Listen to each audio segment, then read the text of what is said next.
Hello students, आज का हमारा टॉपिक है सेंट्रोमास और यहाँ पे कुछ मोमेंट ऑफ इनर्शिया की प्रॉब्लम है। तो यहाँ पे जो पोर्शन लिया है मैंने, एक रिमूव पोर्शन कर दिया गया, यहाँ से कोई डिस्क है और उससे कुछ पोर्शन हटा दिया गया। तो इस तरह के सवालों को सॉल्व कैसे किया जाता है, इसी तरह मोमेंट ऑफ इनर्शिया में कि कोई ऑब्जेक्ट है उससे कुछ पोर्शन रिमूव कर दिया गया तो फिर उसका मोमेंट ऑफ इनर्शिया कैसे निकाला जाता है वो हम सब डिस्कस करेंगे आज। ऐसी प्रॉब्लम आपको इलेक्ट्रिक फील्ड में मिलती है। इलेक्ट्रिक फील्ड में जो प्रॉब्लम होती है, आपको क्या होता है कि कोई ऑब्जेक्ट होता है और उसके अंदर कैविटी बना दी जाती है। जैसे मान लो कि स्फीयर है और उस स्फीयर के अंदर आपको क्या बनाई जाती है, कैविटी बना दी जाती है और पूछ लेता है कि उस कैविटी के अंदर इलेक्ट्रिक फील्ड क्या होगा। ठीक है, इसी तरह आपको पूछा जाता है मैग्नेटिक फील्ड में कोई ऑब्जेक्ट होता है उसके अंदर कैविटी बना दी जाती है और पूछा जाता है कि इस कैविटी के अंदर मैग्नेटिक फील्ड कितना होगा। तो इस तरह की प्रॉब्लम्स को सॉल्व करने का एक सिंपल एक तरीका है और सब में सेम मेथड लगेगा, वो चाहे इलेक्ट्रिक फील्ड हो चाहे वो मैग्नेटिक फील्ड हो, सब में मेथड क्या है, सेम है। तो सबसे पहले हम शुरू करते हैं। ये 4 प्रॉब्लम्स ली है मैंने जो कि जेईई एग्जाम के अंदर पूछी गई है। तो पहली प्रॉब्लम हमारे पास एक ऑब्जेक्ट है जो कि है सर्कुलर डिस्क, ठीक है, जिसकी रेडियस क्या है 2r और इसका जो एरिया मास डेंसिटी दे रखा है वो है सिग्मा और ये रेडियस r है। ठीक है, यहाँ पे जो ऑब्जेक्ट है एक मेरे पास जिसकी रेडियस क्या है r है, जो मैंने रिमूव पोर्शन किया है यहाँ से, और ये टोटल रेडियस है इसकी 2r। सवाल ये है कि find out distance of centre of mass from point of.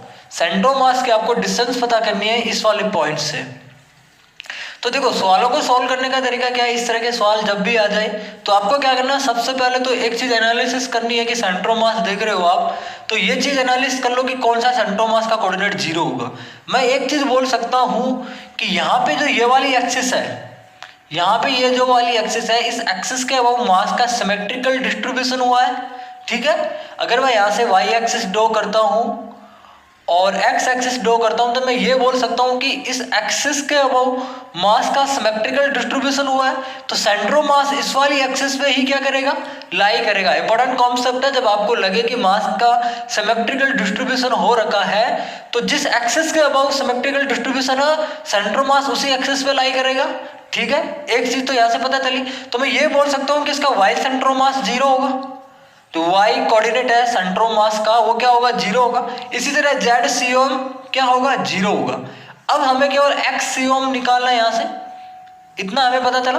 दूसरा तरीका, सवाल में अगर दे दिया जाए कि x इसका o से डिस्टेंस है r/2, यहाँ पे r/2 दे दिया, मान ले कि कोऑर्डिनेट यहाँ पे आ चुका है। तो देखो, सेंट्रोमास अगर तुक्का मारे तो किधर की तरफ होगा, अगर अंदाजे से मैं बोलता हूँ तो इधर की तरफ होगा o से, क्योंकि ज्यादा मास इधर की तरफ है तो सेंट्रोमास इधर की तरफ लाई करेगा।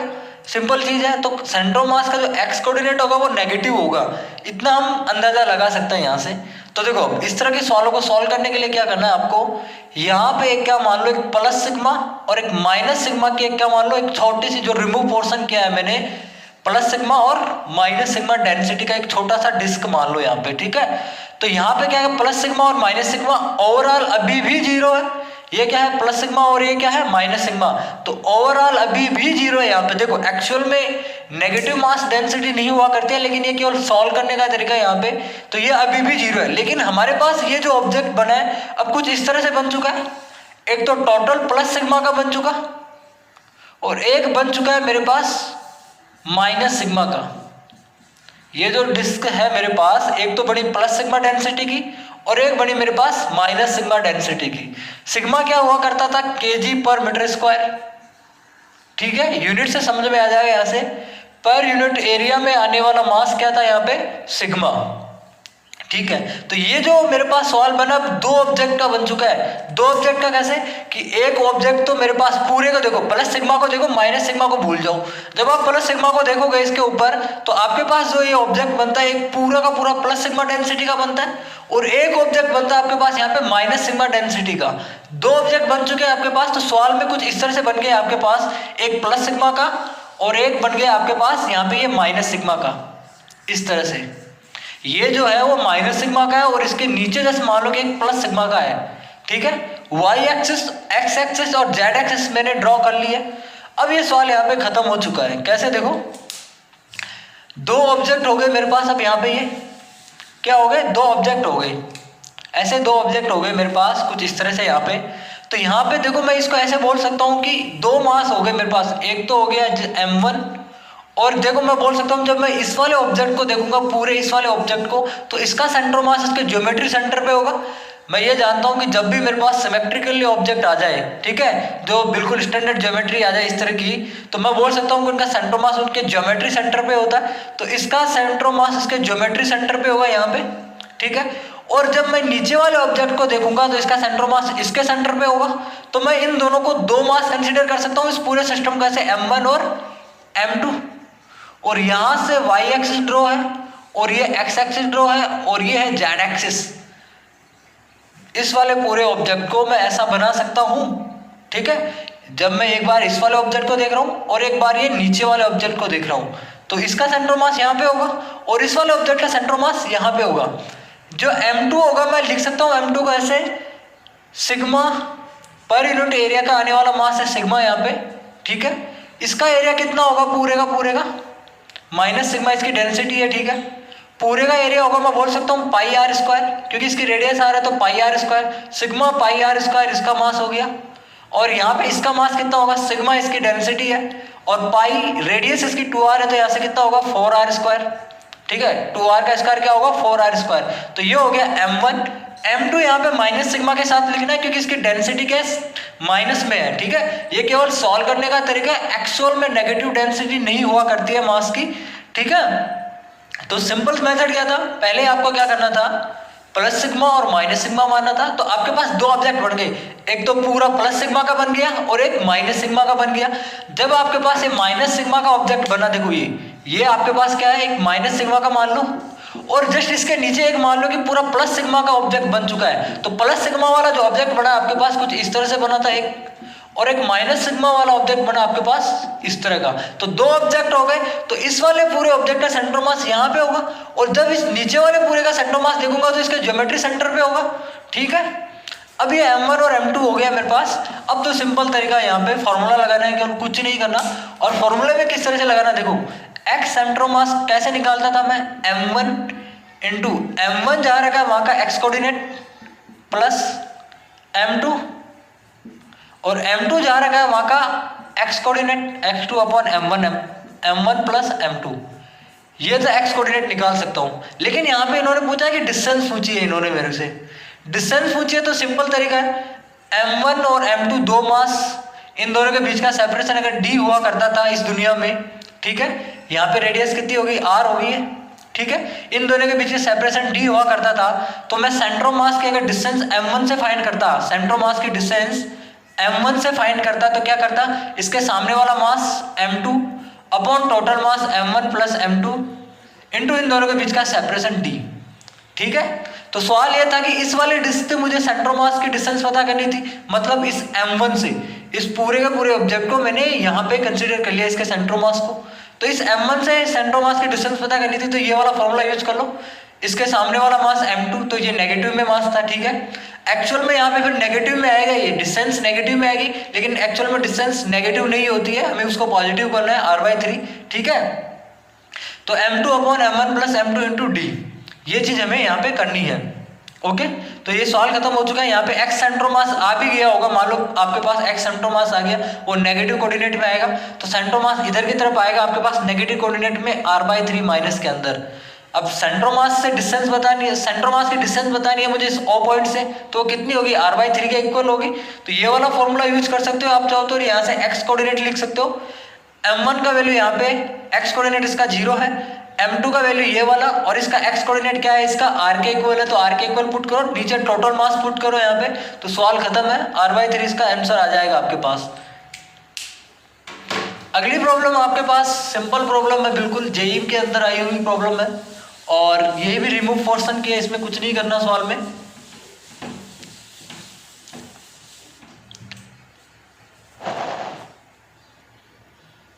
देखो इस सवाल में क्या करना है आपको, वही है, सेमी सर्कुलर डिस्क है आपके पास जिसकी रेडियस है 4r, और एक छोटा सा रिमूव पोर्शन कर दिया जाता है। पहले तो ये क्या था कि इस तरह से पूरी थी, इस तरह से पूरी थी।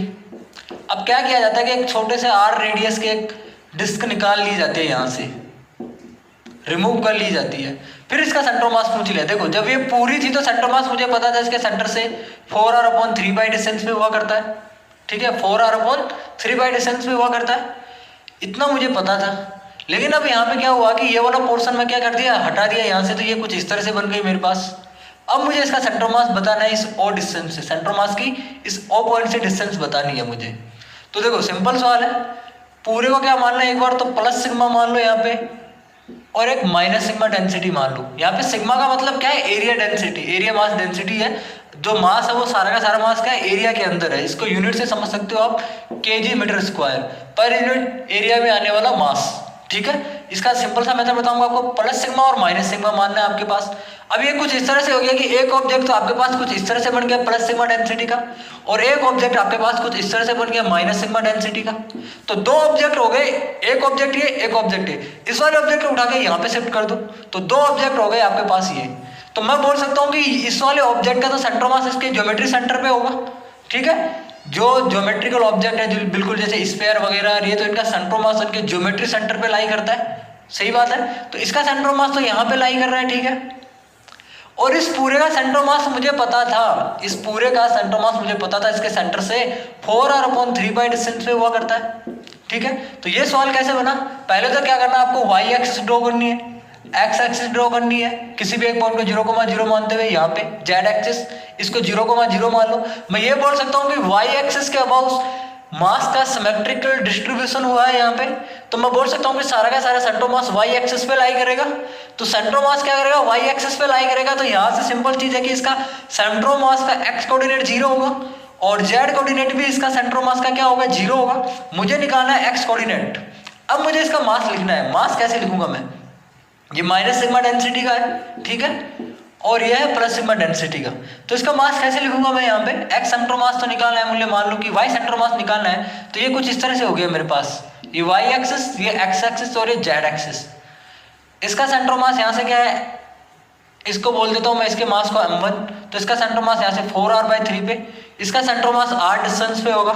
ठीक है, तो इसका 4r/3 डिस्टेंस पे, इसका डिस्टेंस यहाँ पे होगा, मान लो कि ये r डिस्टेंस पे है। ठीक है, ये हो गया m2 और ये हो गया m1 और m2। सिंपल चीज है कि m1 into y1 plus m2 into y2 अगर मुझे कोऑर्डिनेट पता करना है और डिस्टेंस पता करनी है तो फॉर्मूला मुझे पता ही है m1 और m2। ठीक है, अब इन दोनों के बीच की डिस्टेंस मुझे पता करनी है, तो क्या करना है, इस 4r/3 डिस्टेंस में से r को घटा दो, तो आपके पास आ जाएगा ये वाली बीच की डिस्टेंस। एक तरीका तो ये है आपके पास। दूसरा y सेंटर मास पता करना है, तो इनके कोऑर्डिनेट पता है, m1 जा रहा है वहाँ का y कोऑर्डिनेट, m2 जा रहा है वहाँ का y कोऑर्डिनेट अपॉन टोटल मास। यहाँ से y सेंटर मास आ जाएगा मेरे पास, और उसके सेंटर मास इस ओ पॉइंट से डिस्टेंस भी आएगी, जो y कोऑर्डिनेट आएगा वही तो क्या होगा, उसकी डिस्टेंस होगी इस ओ पॉइंट से। इतना मुझे पता चल गया यहाँ पे। अब देखो m1 कैसे लिखना है, देखो ये है सेमी सर्कुलर डिस्क जिसका एरिया मैं ये बोल सकता हूँ कि πr² होगा, πr² होगा इसका एरिया। r की जगह क्या पुट करना है, यहाँ पे मुझे 4r पुट करना है। ठीक है, तो ये 4r² हो गया, तो π4r² मेरे पास इसका एरिया हो गया। पर यूनिट एरिया में आने वाला मास कितना है, यहाँ पे सिग्मा, पर यूनिट एरिया में आने वाला मास कितना है, सिग्मा। सिग्मा को इससे मल्टीप्लाई कर दूंगा तो टोटल मास आ जाएगा m1 इक्वल टू होगा मेरे पास सिग्मा इंटू π4r²। इसी तरह आपके पास m2 निकालना है, माइनस सिग्मा इंटू यहाँ पे इसकी रेडियस कितनी है r, तो πr²। m2 का वैल्यू हो गया minus sigma πr², minus sign के साथ ही लिखना है, ध्यान रखना मास एक्चुअल में नेगेटिव मास नहीं हुआ करता है, लेकिन ये केवल सॉल्व करने का तरीका है। आगे आपको खुद को करना है ये सवाल। क्वेश्चन नंबर 3 सिंपल है सवाल, कुछ भी नहीं है सवाल के अंदर। मोमेंट ऑफ इनर्शिया फाइंड करना है आपको। मैंने जो प्रॉब्लम ली है यहाँ पे मोमेंट ऑफ इनर्शिया और इसकी दोनों की प्रॉब्लम एक साथ ली है। सवाल में कुछ भी नहीं करना है। देखो ये आपके पास डिस्क थी जिसकी रेडियस 2r थी और इसकी मास डेंसिटी दे रखी है सिग्मा, और एक एक्सिस है इसके परपेंडिकुलर है, इस डिस्क के परपेंडिकुलर है प्लेन के। इस एक्सिस के अबाव आपको मोमेंट ऑफ इनर्शिया पता करना है, आई एक्सिस पता करना है। देखो एक तो तरीका इसका यह है कि आई एक्सिस पता करने का डायरेक्ट फॉर्मूला है आई टोटल माइनस आई जो बचा हुआ है, मतलब सिंपल तरीका है, यहाँ पे आई टोटल माइनस आई बचा हुआ। करना क्या है आपको, टोटल को ले लो एक बार, तो पूरे को जब लोगे तो आप यहाँ पे क्या करो, प्लस सिग्मा और माइनस सिग्मा डेंसिटी की मान लो। ठीक है, प्लस सिग्मा और माइनस सिग्मा तरीका सेम है। ठीक है, अब आपको क्या करना है कि ये पूरा ले लो, एक तो प्लस सिग्मा वाला ये एक तो पूरा ऑब्जेक्ट ले लिया आपने, और एक ये जो वाला पोर्शन बचा आपको एक ये वाला ले लो, इसको माइनस कर दो, इस एक्सिस के अबाव इसका मोमेंट ऑफ इनर्शिया निकाल लो और इसको माइनस कर दो। सिंपल मेथड क्या है, इस पूरे का मोमेंट ऑफ इनर्शिया निकाल लो इस एक्सिस के अबाव, और ये जो बचा हुआ पोर्शन है इसका मोमेंट ऑफ इनर्शिया निकाल लो और माइनस कर दो इसमें। ठीक है, अब इसका मास कैसे पता करना, इंपॉर्टेंट चीज ये है, इसकी रेडियस 2r है, तो इस पूरे बड़े वाले पोर्शन का जो वो होगा मास m1 बोल देता हूं, ये कितना होगा सिग्मा इंटू पाई, r का वैल्यू कितना है 2r, तो 2r का क्या होगा 4r²। m2 जो होगा यहां से देखो I टोटल माइनस I बचा हुआ, ये तो सिंपल लिखा है। m2 क्या होगा, यहाँ पे इसकी मास डेंसिटी क्या है सिग्मा, ठीक है, इंटू यहां से कितना होगा ये पाई r², ये हो गया। यहाँ पे एक तो डायरेक्ट तरीका क्या है, यहाँ पे फॉर्मूला पुट कर दो और फॉर्मूले में लिख दो m2 निकाल लो m1 निकाल लो। लेकिन दूसरा तरीका क्या, प्लस सिग्मा और माइनस सिग्मा माना आपने जैसे ही, तो आप क्या करना है इस एक्सिस के अबाव एक तो इस पूरी डिस्क का सेंटर मास क्या लिखोगे mr²/2, ठीक है, आई एक्सिस आप क्या लिखोगे mr²/2, इस एक्सिस के अबाव इसका सेंटर मास पूरी डिस्क का क्या लिखोगे mr²/2, और इस वाले पोर्शन का क्या लिखोगे, इस वाले पोर्शन का आप सेंटर मास कैसे लिखोगे, इस एक्सिस के अबाव एक छोटा सा पोर्शन बन चुका है आपके पास कुछ इस तरह से, इस एक्सिस के अबाव इसका सेंटर मास लिखना है आपको। तो यहाँ पे पहले एक्सिस थ्योरम लगा दो, यहाँ पे इस एक्सिस के अबाव इसका क्या होता था mr²/2 प्लस यहाँ से ये वाली डिस्टेंस कितनी होगी mr², ये हुआ करता था। अब यहाँ पे m का जो वैल्यू लेना है आपको नेगेटिव साइन के साथ लेना है, आपको यहाँ पे m का जो वैल्यू लेना है वो नेगेटिव लेना है। m का वैल्यू यहाँ पे क्या लिखोगे आप सिग्मा पाई r², नहीं फॉर्मूले में तो आपको डायरेक्टली ये पुट करना है, ठीक है, प्लस सिग्मा के साथ। और इस वाले मेथड में आपको क्या करना है, यहाँ पे m2 का जो वैल्यू लिखना है आपको माइनस सिग्मा पाई r² लिखना है। यहाँ पे जो m ये वाला इसका लिखा है मैंने, इसका जो मोमेंट ऑफ इनर्शिया है उसमें m का वैल्यू आपको नेगेटिव लिखना है, और I एक्सिस में क्या करना है आपको mr²/2 प्लस ये वाला मोमेंट ऑफ इनर्शिया I, इसका मोमेंट ऑफ इनर्शिया, ये जो बचा हुआ पोर्शन था उसका। ठीक है, आपको पहले क्या करना है प्लस सिग्मा माइनस सिग्मा, फिर उस पूरे वाले पोर्शन का इस एक्सिस के अबाव मोमेंट ऑफ इनर्शिया निकालना है, फिर इस वाले पोर्शन का मोमेंट ऑफ इनर्शिया निकालना है इस वाली एक्सिस के अबाव। तो ये दोनों को अलग अलग देखो, पहले तो इसको देखो फिर इसको देखो। जब पहले आप इसको देखोगे तो इसका तो mr²/2 हो गया प्लस सिग्मा वाली को, जब आप माइनस सिग्मा वाली को देखते हो तो इस एक्सिस के अबाव कुछ क्या होगा, एक पहले एक्सिस थ्योरम लगा रहा हूं, इसके अबाव तो क्या हो गया mr²/2 प्लस mr²। अब यहाँ पे टोटल मोमेंट ऑफ इनर्शिया क्या होगा, इसका मोमेंट ऑफ इनर्शिया और इसका मोमेंट ऑफ इनर्शिया ऐड कर दो, ये वाला जो मोमेंट ऑफ इनर्शिया होगा वो नेगेटिव में होगा, यहाँ पे m का वैल्यू नेगेटिव है, तो सवाल तो सेम यही है, I टोटल माइनस I बचा हुआ, इस पूरे का मोमेंट ऑफ इनर्शिया निकाल लो और बचा हुआ पोर्शन है इसका मोमेंट ऑफ इनर्शिया निकाल दो नेगेटिव। तो ये माइनस साइन मैंने यहाँ पे पहले से लगा दिया क्योंकि मास नेगेटिव आ रहा था। यहाँ पे मोमेंट ऑफ इनर्शिया क्या था I1 प्लस I2 होगा, ये I2 था मेरे पास I एक्सिस ये वाला, और ये mr²/2 इस टोटल का था। तो सेम चीज इसमें इस वाले सवाल में करनी है, आपको क्या करना है इसमें प्लस सिग्मा और माइनस सिग्मा, ठीक है, ये मानना है प्लस सिग्मा और माइनस सिग्मा। इस पूरे ऑब्जेक्ट स्पेयर है यहाँ पे ये, और जिसकी रेडियस है 2r, आपको क्या करना है पूरे ऑब्जेक्ट का निकालना है एक बार तो इसके अबाव, फिर उसके बाद आपको क्या करना है इस वाले ऑब्जेक्ट का निकालना है इस एक्सिस के अबाव। तो सवाल खत्म है यहाँ पे। तो आपको क्या करना है सवाल के अंदर देखो सिंपल मेथड है, प्लस रो और माइनस रो मानो, ठीक है। एक तरीका तो यह है कि I टोटल निकालो और I बचा हुआ। I टोटल कैसे निकालोगे, इस पूरे ऑब्जेक्ट का इस एक्सिस के अबाव